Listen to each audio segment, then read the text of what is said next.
Examinons un peu le texte de Jean 3, verset 16.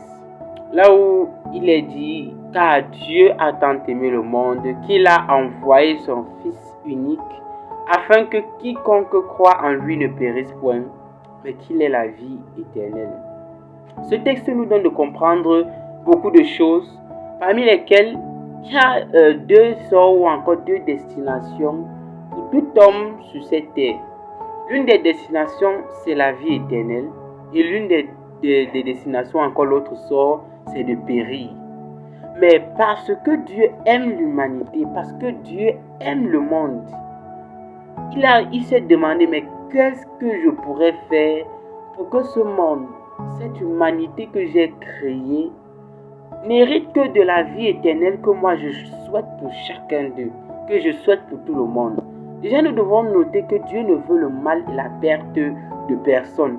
C'est pourquoi il s'est posé cette question.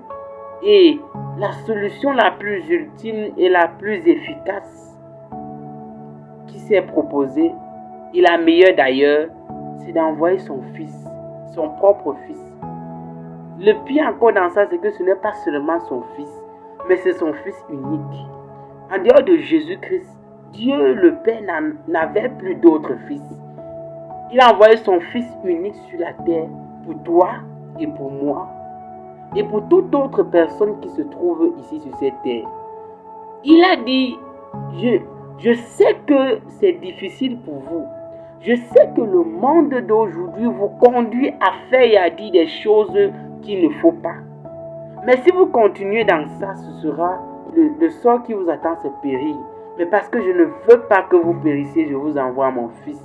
Et tout ce que vous aurez à faire pour pouvoir hériter de la vie éternelle, qui est le deuxième chemin et le meilleur chemin, c'est de croire en mon fils. Il dit juste celui qui va croire en Jésus-Christ, celui-là aura la vie éternelle. Quel amour!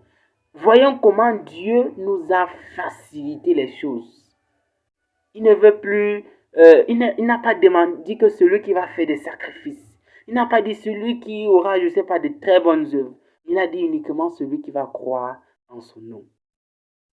Il aura la vie éternelle. Est-ce que tu crois vraiment en Jésus-Christ? Toi qui te dis aujourd'hui que tu as ta place au paradis, est-ce que cela est basé sur le fait que tu crois en Jésus-Christ? Il faut te poser cette question. Retrouvons-nous la prochaine fois pour examiner encore ce texte un peu plus en profondeur, en donnant encore un peu plus de détails.